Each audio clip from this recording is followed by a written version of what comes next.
We're gabbing. We're gabbing. We're gabbing. We're gabbing. We're gabbing. We're gabbing.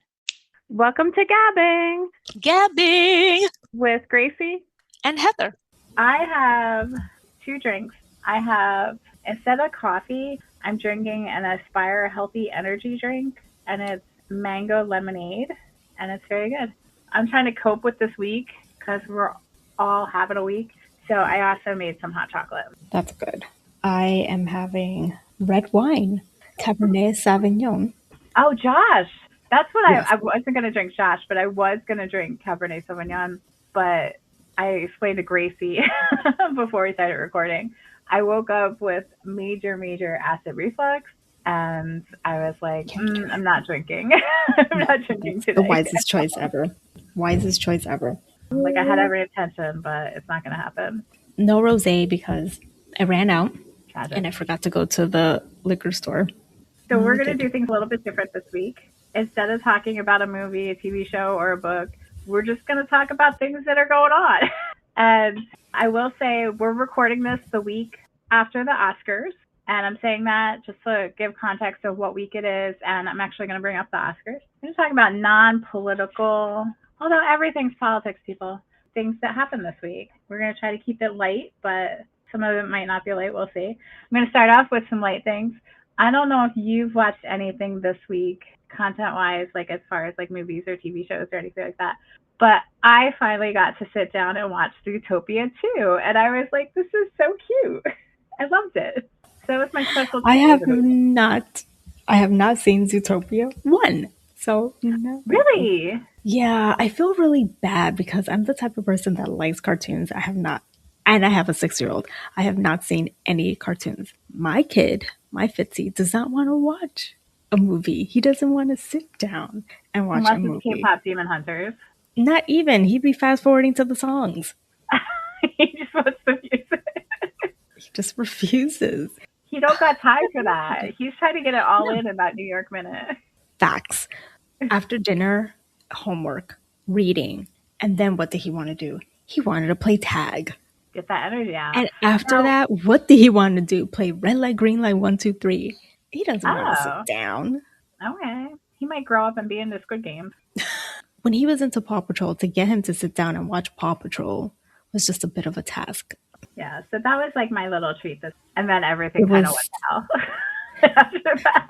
Well, you could think back on it and just be like, oh, yeah. I remember this movie. It was cute. So yeah, I would, if people haven't seen it, I would recommend it.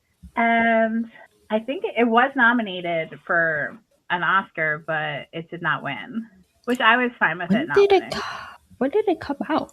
It came out this year, or like 2025. And it made it just in time to be nominated? I think it came out maybe over the summer or the fall. Okay. When is the cutoff point?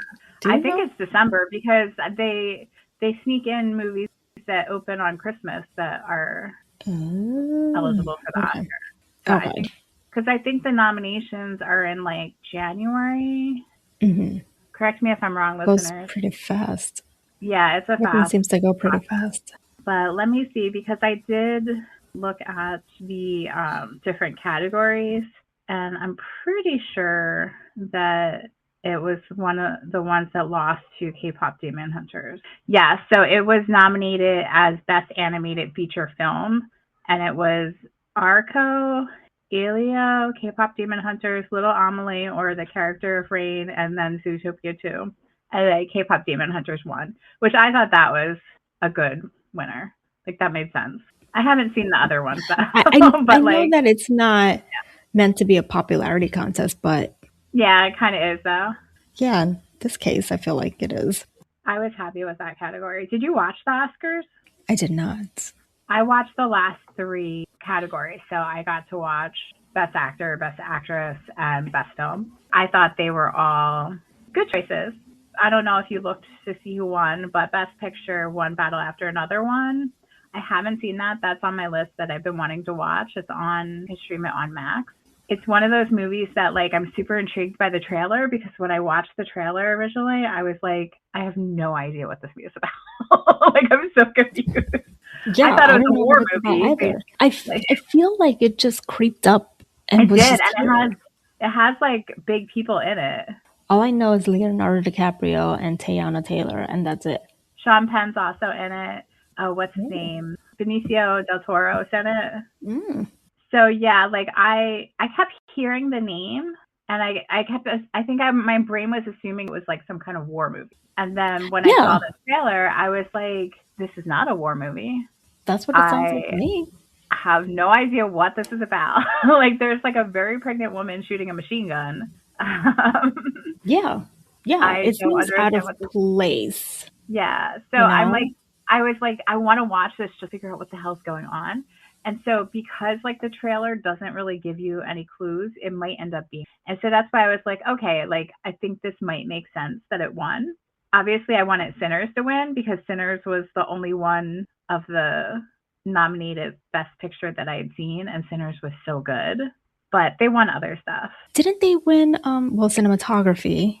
And didn't they win like is there like a group category or something? Let me see what they won. They won Michael B. Jordan won for Best Actor. Woohoo! And that makes sense. We got double the pleasure.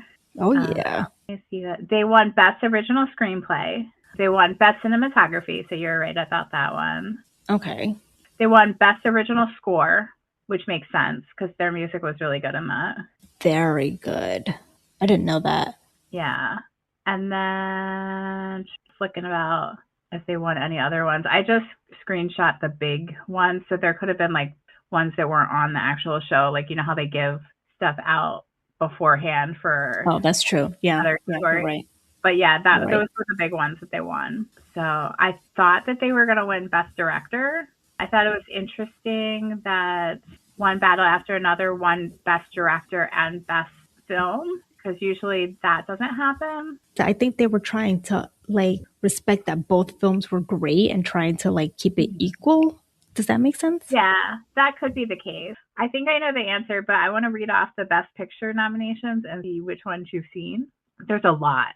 You know, I haven't seen any of them. I haven't seen one of them right now. You've seen one of them. Sinners. Yes. Okay. Let me know which ones you want to watch.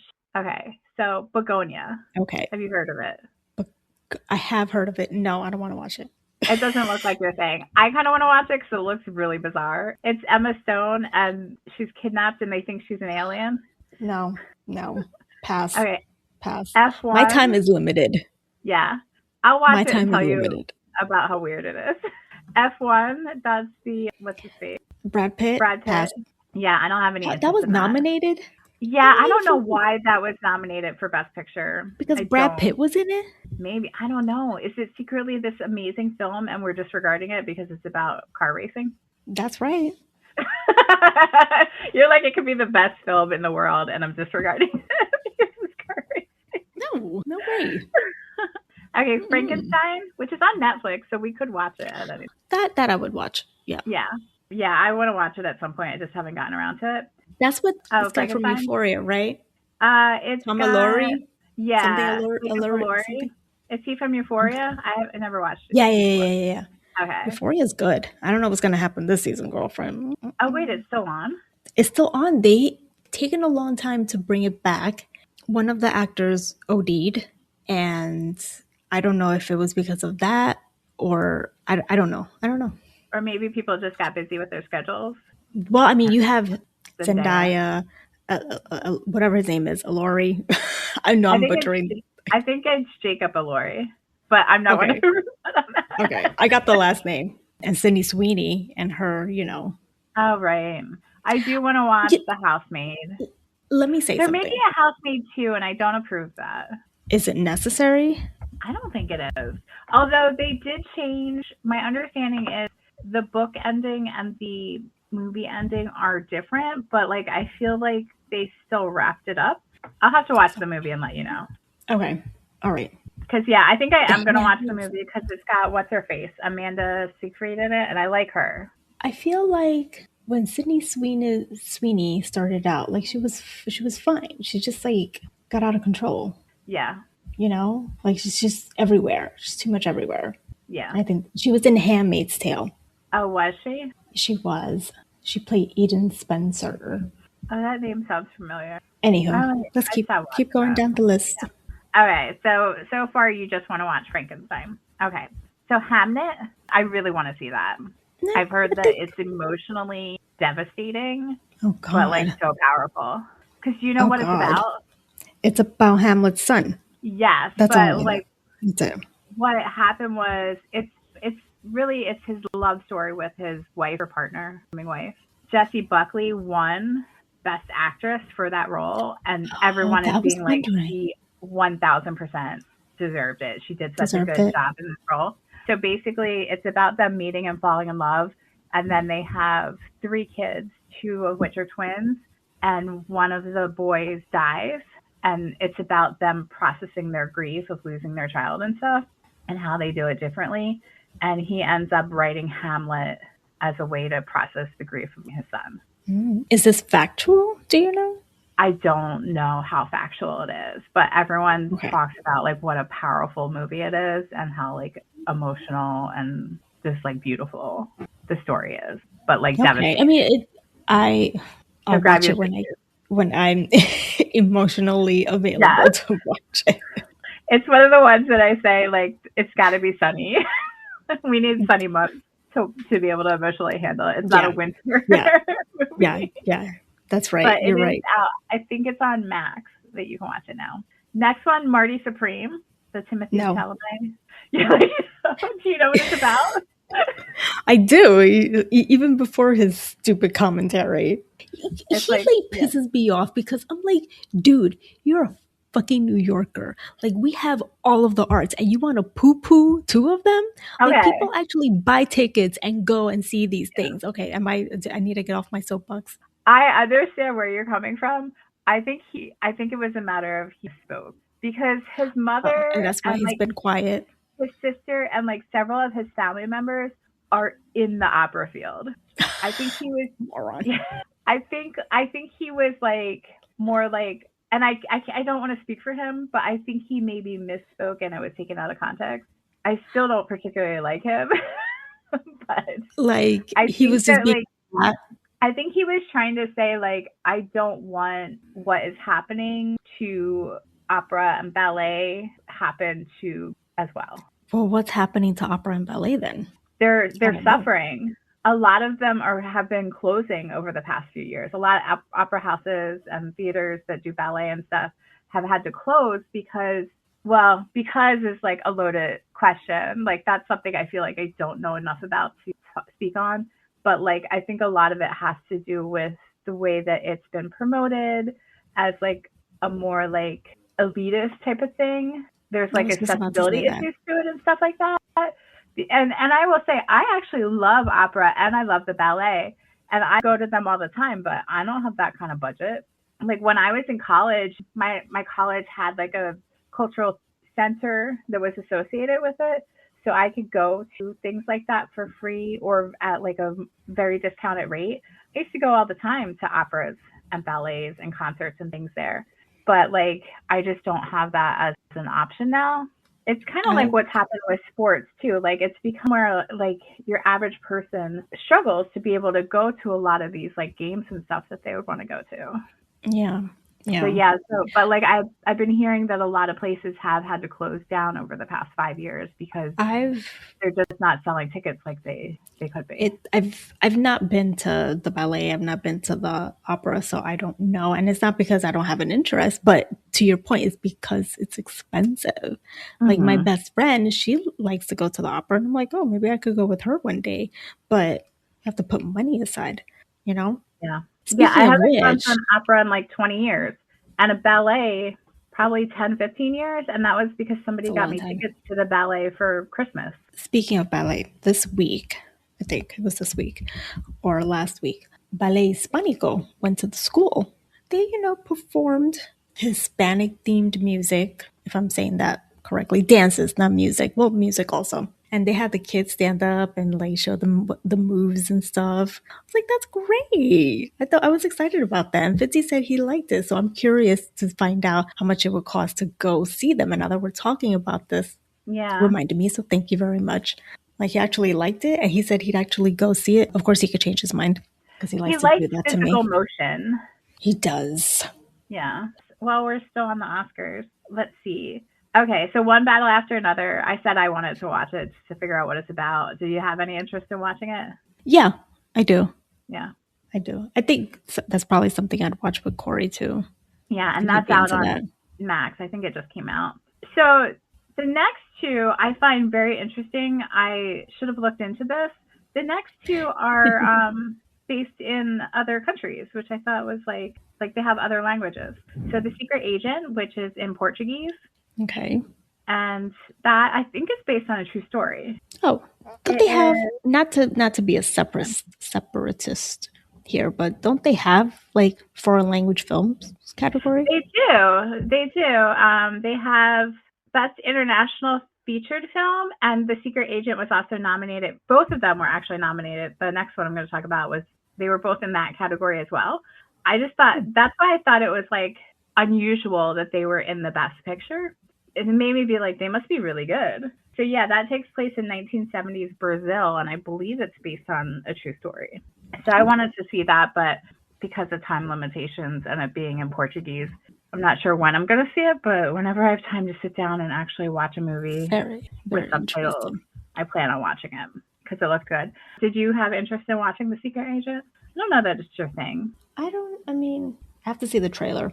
Because I think my understanding is he's some kind of like undercover person and he gets outed, and so he's like on the run. I think Corey would probably be into it. Probably. Yeah. Sounds like it should be a secret. A television show. That guy looks familiar. Secret Agent. Brazil, 1977. A time of great mischief. Wagner Tagline. Moura, I don't know if I'm saying it right, Moura.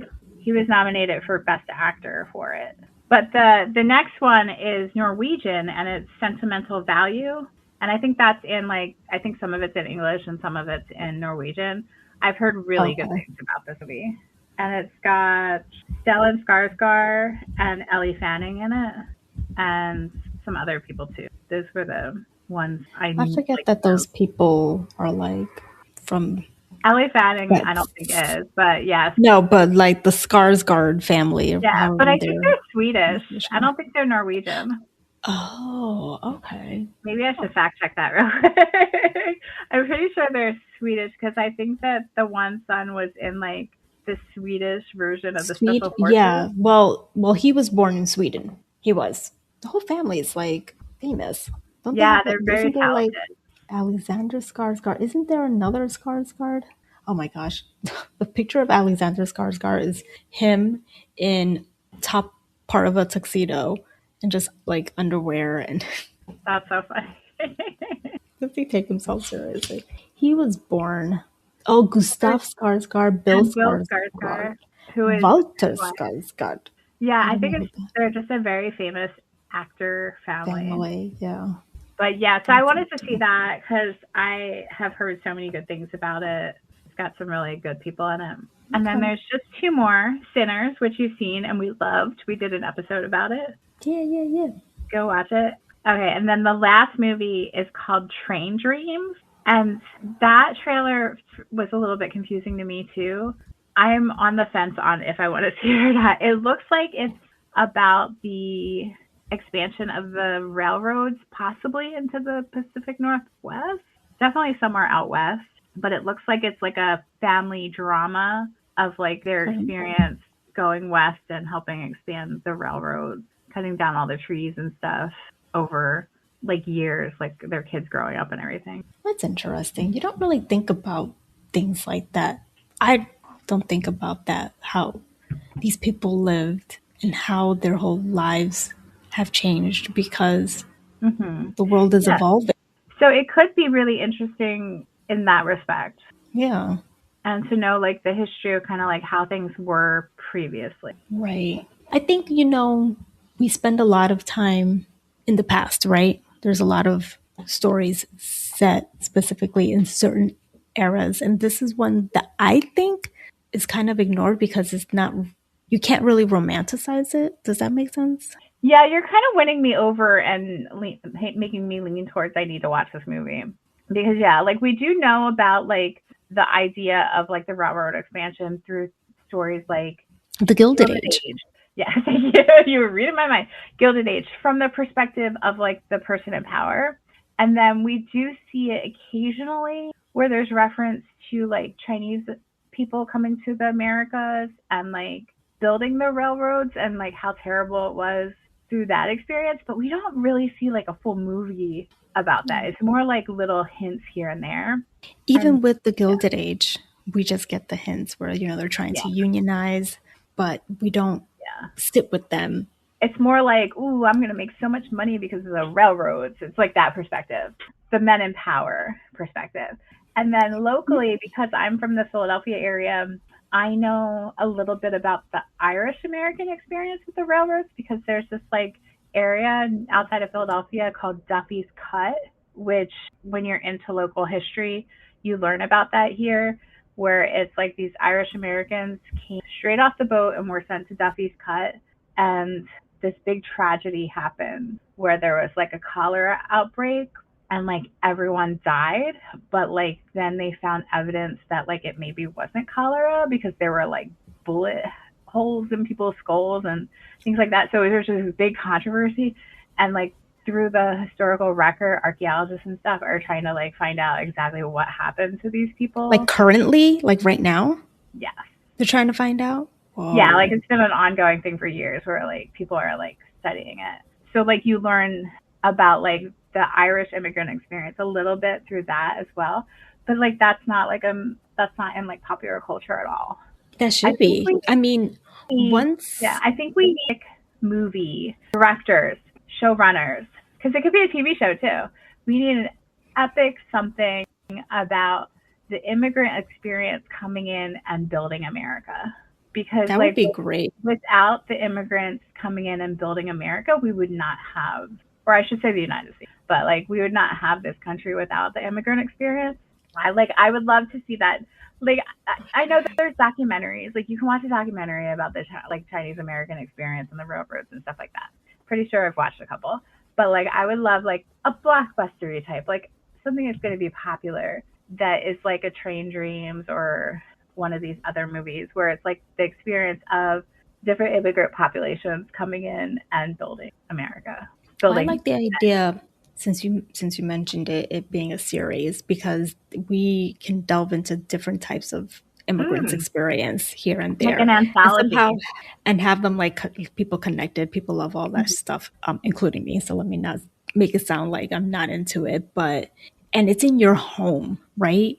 So it gets more personal as opposed to being a film that's on the screen and you have to go and pay for it, Yeah. Well, it's like that. It's the concept of windows and mirrors, like how you were saying, like, I don't want to make it about me. You would want to see like there's representation of like your community and what your community has done to help build the United States. But then also like if you get into it, then you're going to watch the other parts where it's about other people coming in and also doing their part.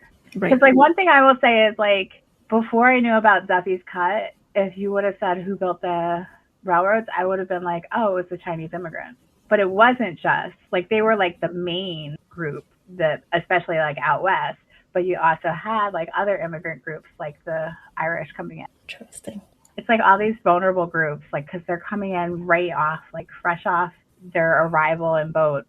And they're just being sent to these like work camps to do the labor to get the railroads going. I'm probably getting paid shit. Definitely getting paid shit. Yeah. But coming to, the Americas because it's new opportunity. Yeah, they're hoping for a better life, if not for them, but for their children. Exactly. Something that should not be ignored. Absolutely not. Yeah. Yeah, so we got through Best Picture. So do you want to see Train Dreams? You've convinced me that I want to see it. No, it looks interesting. It really does. I have the trailer on here, and it looks like it could be a very touching story. So yeah, definitely. Like, there's this one scene in the trailer where the guy is like talking about his kid, and I think he might be going away to go work on the railroad or something. And he says something like, "Is he even going to know that I'm his father?" or something like that. Like we live in such a fast-paced world, and that's why I'm always intrigued about seeing stories, the Regency era, because it was all nice and this. You know what I'm saying? But it's because there was such a realness to it that I don't think we have now. If that makes any sense, you're closer to nature, you're closer Yeah. to the individuals because there's no phone in front of you, You're there's closer no to everything. television in front of you. Yeah, you're getting to actually know people. I forgot who I was having a conversation with, and I was going to bring this up, but the conversation kind of veered. But the beauty about the olden days, for lack of a better Mm-hmm. word description, is that you have the time to get to know individuals, and that's why you would fall in love so quickly and so easily. There were Like less options. you look at these movies, and people are probably like, they just met this person. How are they falling in love? Is because you actually took the time to get to know an individual. There was nothing else to do. Yeah. And let me say, when I mean less options, I just mean less options in what you can do with your time. Mm-hmm. Not Mm-hmm. people necessarily. Mm-hmm. Yeah. So like instead of like binge watching a show on a specific day or something like that, like you didn't have that. That wasn't something that was available. You didn't have your phone to be staring at all the time. Like you had to No. go out and interact with people and like be in the world, be in the Probably real world. up at the crack of dawn to get work done, go to school, Depending walk on to your school, walk back. situation, Yeah, exactly. because you I'm know thinking better. Anne of Green Gables. Okay, I was gonna be. Yeah, I was like Benedict Bridgerton was not up at the crack of dawn. No, he was not. He was, that's a different type of life for Yes, class wise. yes, yeah, class wise. Just Right. as we saw, like in the latest season of Bridgerton, one of the characters woke up at like it was like 4 or 5 in the morning and was like, "Oh, this is a good time for me to get up and do work." They were not of the same class as like a No, Benedict Bridgerton. no, no. He was ready to just go to sleep at that time. He probably goes to sleep at that time At sometimes. that time, yeah, Yeah. you're right. But yeah, these like the period pieces can be nice because it's a reminder of that. It's like a slow down a little bit and like Yes. actually be in this world because it's very easy with technology and like access to entertainment and parasocial relationships to get lost and not be in the world. Mm-hmm. You said it. So, yeah. You said it. Well, I'm just going to go through some of the other Oscar categories to see if there's anything else about the Oscars that we want to talk about. I will say, going back to the Timothée Chalamet thing, I did find it a little bit funny that, like, so Sinners performed a song, and I'm assuming it was the song where, like, all of the dancers and stuff come out. You know what scene I'm talking about? I do. Yeah, so I'm assuming it was the song from there. I didn't actually get to watch the video because I didn't watch that part of the Oscars. But they had Misty Copeland come out and do like a ballet dance during that performance. I'm assuming it was just like coincidental, but I thought that was funny. Yeah, it was totally. I mean, they can't just be like, Misty, you want to come and like throw this in Timothy's face? Yeah, I like You're it. free? Okay, great. She's like, I've been waiting for this call. But yeah. So I think I said before, Michael B. Jordan won for Best Actor for Sinners. Jessie Buckley won Best Actress for Hamnet. Best Supporting Actor was Sean Penn for One Battle After Another. I heard he was really good in that, like really memorable and good. And he was up against Benicio del Toro for One Battle After Another, Jacob Elordi for Frankenstein, Delroy Lindo for Sinners, and Stellan Skarsgård for Sentimental Value. All amazing people. Best Supporting Actor. This is the one other movie I've seen. Amy Madigan won for Weapons.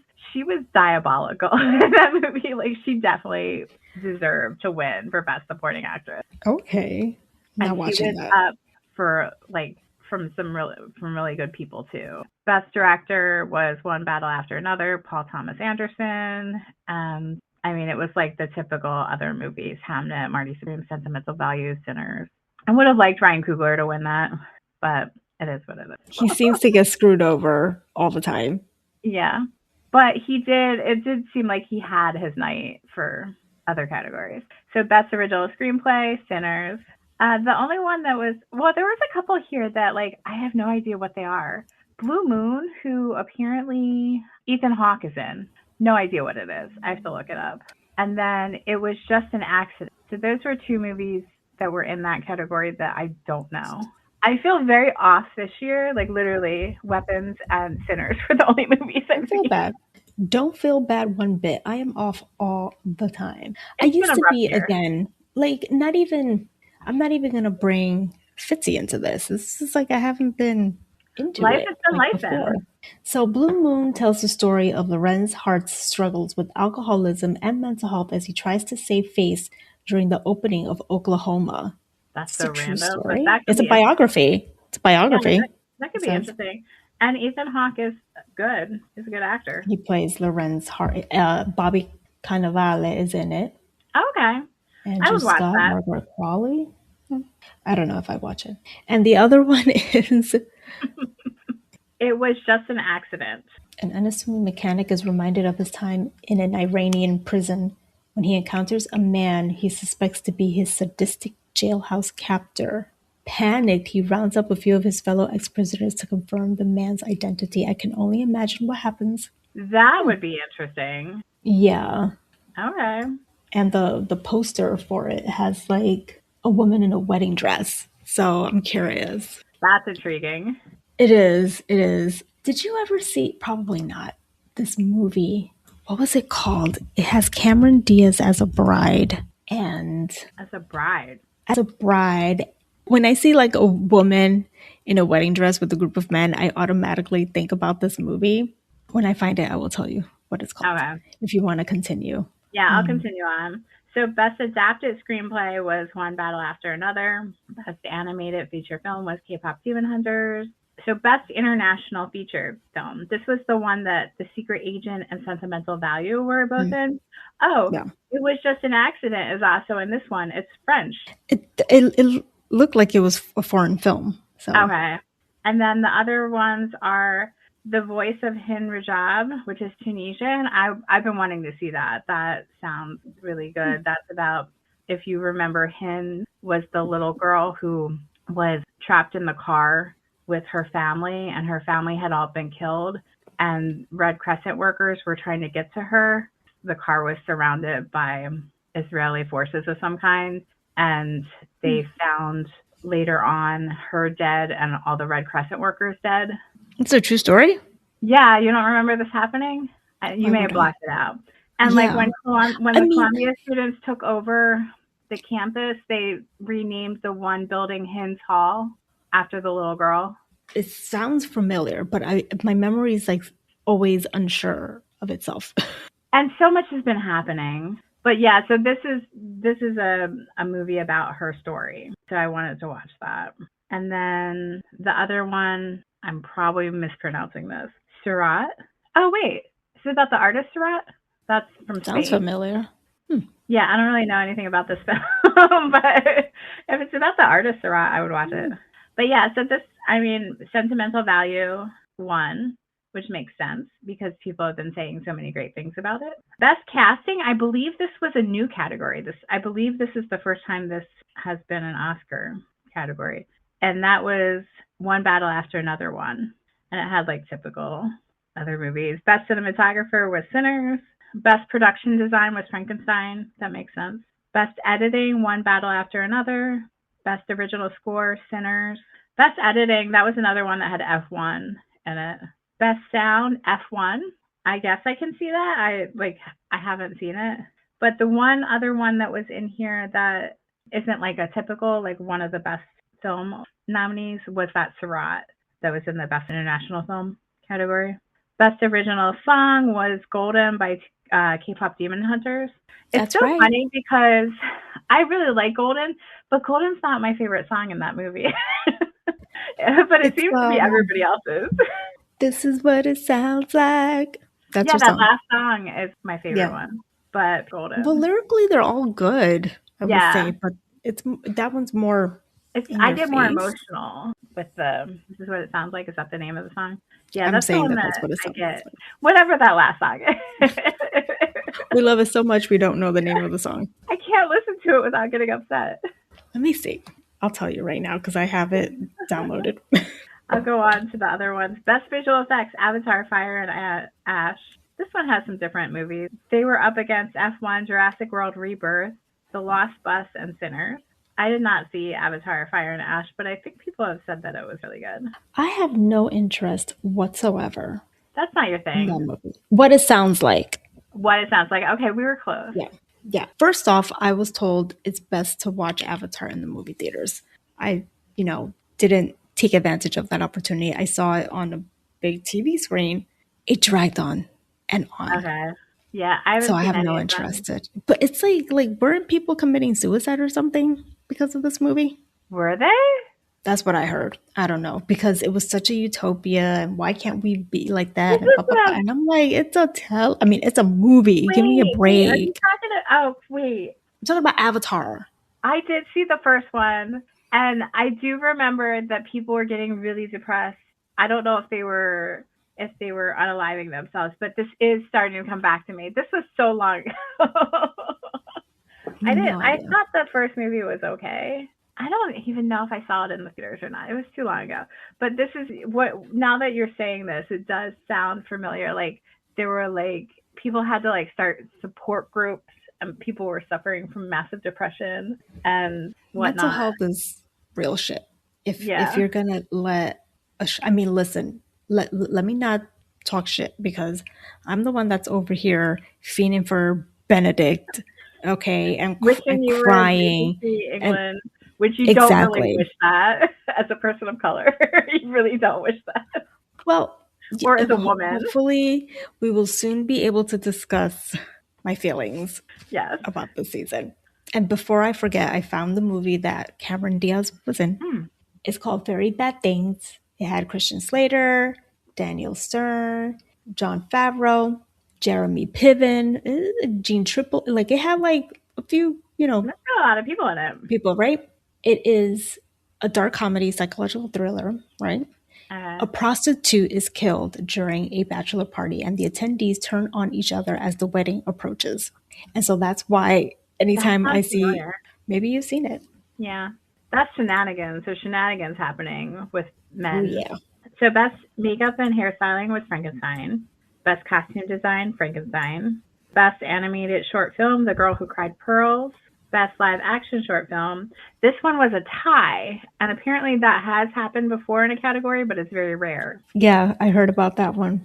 Yeah. The Singers and Two People Exchanging Saliva tied and both won. They were up against saliva. Jane Austen's period drama, which I would just like to give a shout out to, even though I didn't watch it, but anything Jane Austen we appreciate.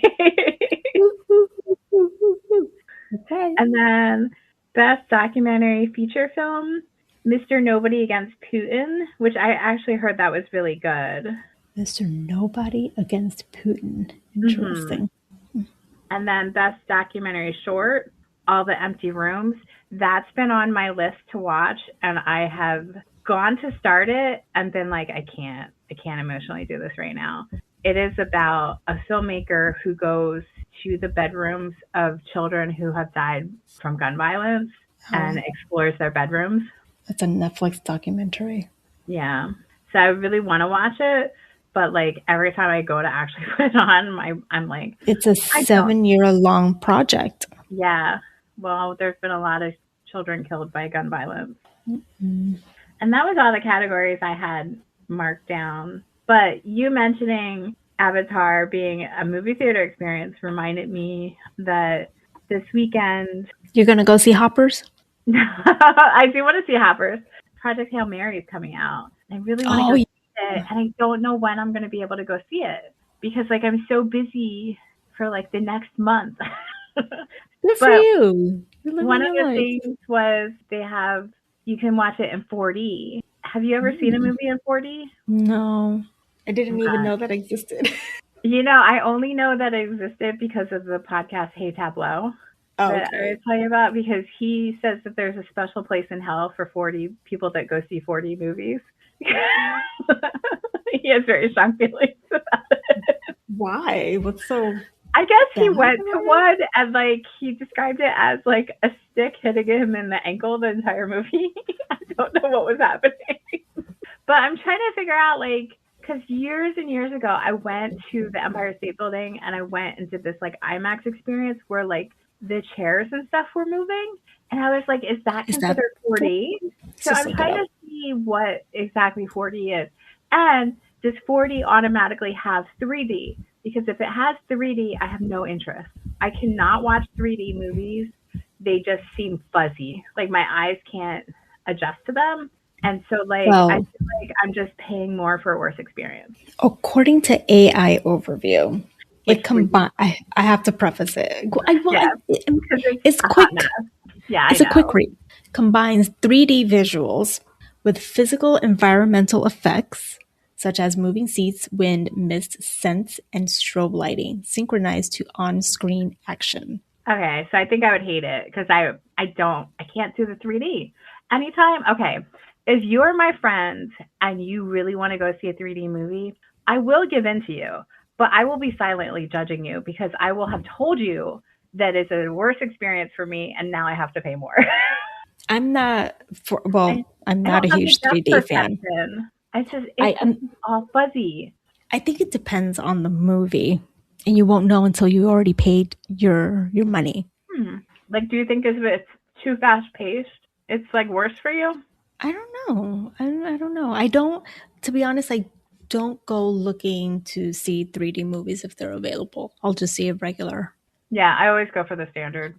How can I explain myself? You know, when we go to amusement parks, there's always like that one little thing that has like a 3D effect stuff, whatever. That's kind of almost like a 4D thing too. Don't because I don't look You for don't like it. Okay. But I'm saying, in the sense that it. maybe when you did try it out the first time, that's short and sweet. It's like what, 15, 20 minutes, whatever. But like when we go to Disney, It's it's it's fine. it's the Little Mermaid. You get like splashes of water and like something's coming at you. That's okay. But Okay. a full movie, it's too much. It's just Okay. too much. And I feel like, It's like overstimulating. yes, Okay. my brain is like stop coming at me. I don't need you to come at me. I just need you to entertain me, not come at me. So I Okay. think the overstimulation is the right word. That makes Overwhelmed. sense. That's a good way to describe how I felt watching the Matrix movies in the theater. It was They like were too, 3D. no, they weren't 3D. Just watching it in standard. Oh. The way that they were filmed made my brain like want to shut down. It was too much all at once, like Here's a for too question for long. you. Here's a question for you. Here's an Mm-hmm. experiment, not a question. Try to watch The Matrix now on your small TV. I think I would probably be okay with it. I can totally do that. I can try it and see. I think the big screen It's and too where you sit overwhelming. is too overwhelming. Yeah. And that's why I don't push Fitzy to go to the movies. I want him to go to the movies. I want him to enjoy it, but I can understand why it might Yeah. be too much for him. If we were to take him, it would definitely be a sensory day. Yeah. I like to It's sit in the just too very much. back if possible when at movies for that. I feel like it's less overwhelming then. Which I don't my mind being nephew in the lets middle. me sit in the front. Yeah, a lot of people like to be in the middle. The front.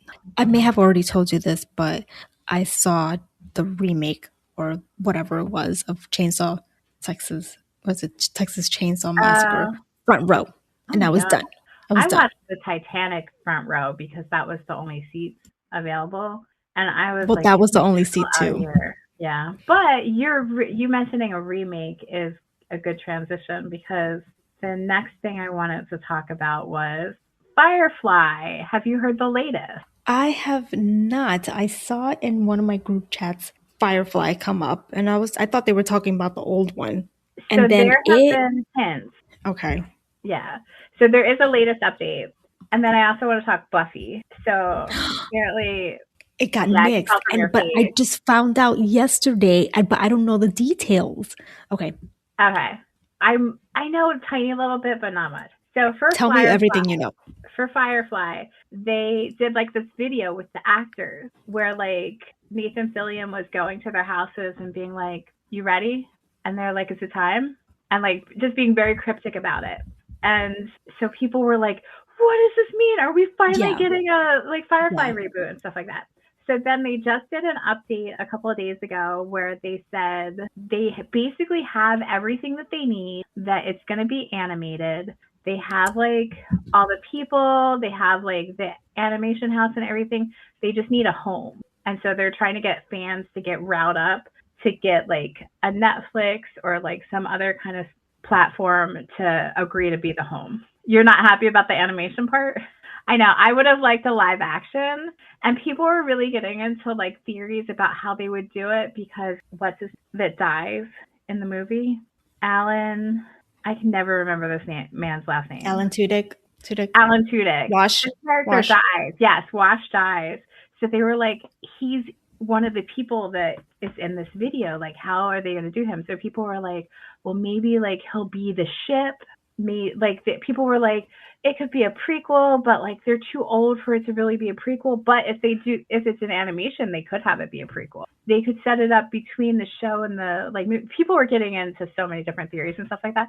You all should see Greicy right now. She is so like, put off by the fact that this is an animated thing. They could do it really cool. It could be really cool as an anime. I'm trying to be hopeful. I would have liked the live action. Like, I'm just trying to envision myself sitting down and watching, says the person who's like, I'm behind on my cartoons. I don't want to see Firefly animation. I want to see Firefly. Yeah, it would be really cool. That's what I want to see. I don't want it to end up being like the Supernatural animation. I didn't watch that. Right. Because I probably didn't want to watch it too. I watched like 2 episodes of it and I was like, this is 2 episodes too many. There's only so much dedication I can give. Yeah. So that's So that's basically what the latest update for Firefly is. They're looking for a home. But I'm going to be hopeful. Is maybe Firefly? Really good. Where is it now? You I can see it on Hulu. You can see it on Hulu. When get Disney? Well, Disney, get your asses on this. And Disney is an animation house. Yeah, like they have like Star Wars. Like it's right up their alley. So do something about it. Yeah. So that's the latest with Buffy. Yeah. So it's very devastating. What happened? I don't understand. Hulu, Disney. Hulu's the problem? Yeah. So then fuck that. They're not going to have Firefly. It seemed like they were really on board with everything. I think they even cast who the new chosen one was going to be and everything. Like they had like the actress and Sarah Michelle Gellar was on. Like it seemed like everything was in place. And then she got on Instagram on Sunday and she was like visibly upset. And she was like, I just want you guys to know that Hulu just decided that they're not going to proceed any longer with the Buffy reboot.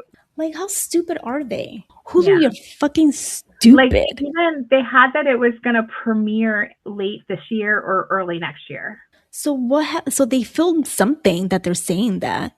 Yeah, they must have started or at least had the writing and everything in place. Because we're already like a quarter into the year.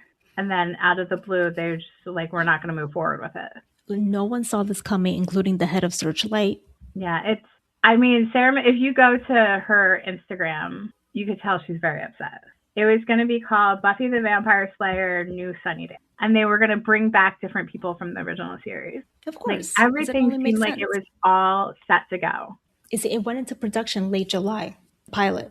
Okay, so yeah, they definitely were filming. So what happened? Making the pilot had its challenges, I hear, some of them related to a feature director like Zhao. I'm reading this midway, so I don't know who Zhao is. That's the director, obviously, doing an episode of television, a transition that is often bumpy. So she's a featured director. So maybe there's drama? I don't know. Like, this is something that will generate a lot of views. Yeah. Yeah, because you have... Get a whole new fan base. This Buffy has been like a fan base since the 90s. Like, they had the original Buffy movie when we were in high school with What's-Her-Face. Right. It wasn't Sarah Michelle Gellar or someone else. And then when we were in college, Kirsty Swanson? Yeah, Kirsty Swanson. That's it. And it was popular then. And Luke Perry, R.I.P. Oh, I forgot Luke Perry was in. I mean, this is like, Buffy is so popular. It had the spinoff of Angel. A friend of mine actually has a book that's the Buffy the Vampire Encyclopedia. It's very cool. It looks I have like some of the comic books that my friend Will sent me. Yeah, like it's a whole huge fandom that has been like, there's generations of people that's happened. Like, even if it ended up being a terrible show, people would watch it just to be like, it's a Buffy reboot. Yeah. So it seemed like such a no-brainer, and I don't know what Hulu is doing. I don't understand. They must have not liked the pilot at all. Yeah, some kind of drama that we don't know about must have happened. well, they're the ones that canceled Takara's show for no reason. So Those motherfuckers. they don't know what they're doing over there. They gotta call us.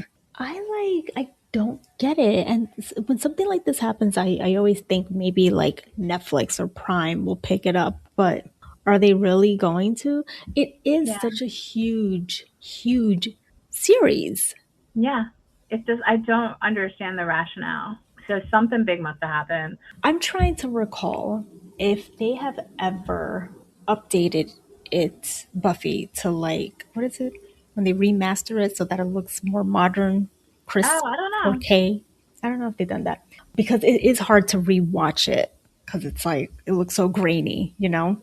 They need to really work with on our that, I would say. fancy- And if they worked on that, then I think that they can get a bigger, like it has a cult following, but I think it could be like Gilmore Girls, where people just keep watching it, It's relatable to this like the current generation as well. Yeah, it's always relatable. It's a coming of age story. Yeah. And it's female empowerment.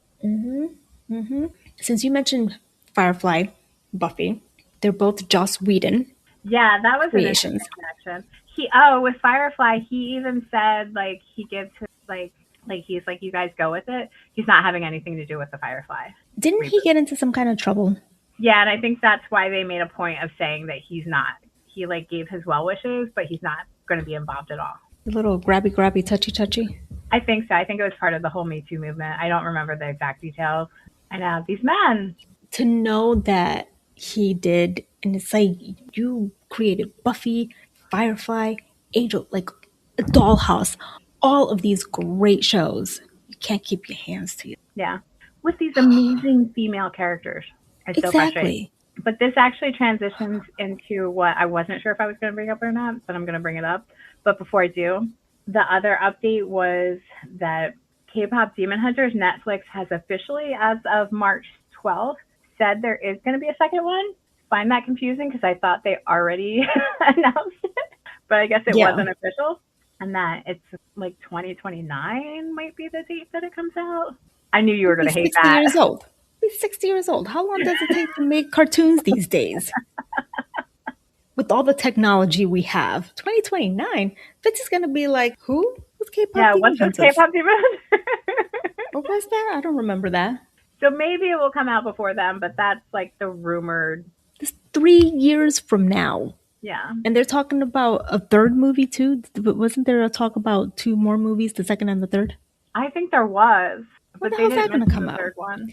This ain't no Harry Potter. We can't be around for years. Yeah. But so with the men behaving badly, did you hear about the investigative journalist article about Cesar Chavez from the United Farmers? And I was like, God damn it. I know. I was like, we got to stop putting men up on a pedestal because they always break our hearts.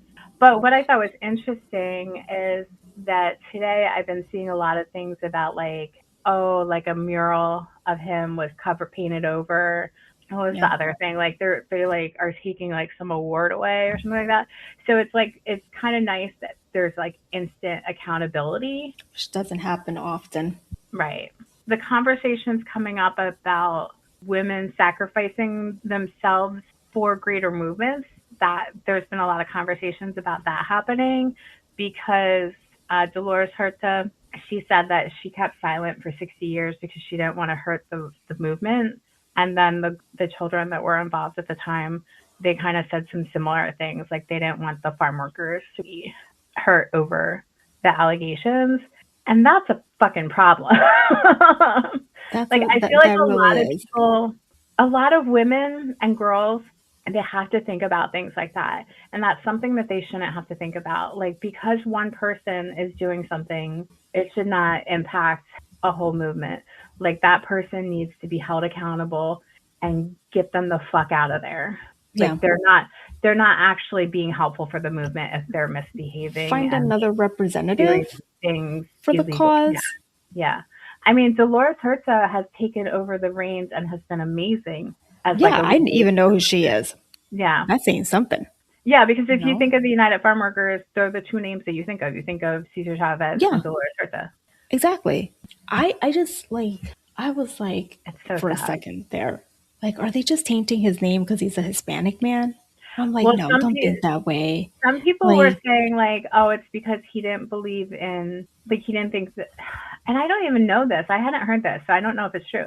Some people were saying like, oh, it's coming out now because he didn't believe in undocumented workers being allowed to stay in the country.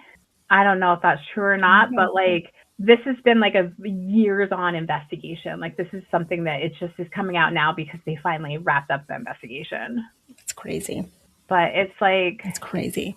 we got to stop putting people up on a pedestal because they're going to like break our hearts. And we, like, fucking man, like, like, it's reminding me of so many things. Like, I know a bishop who had a secret family and it came out.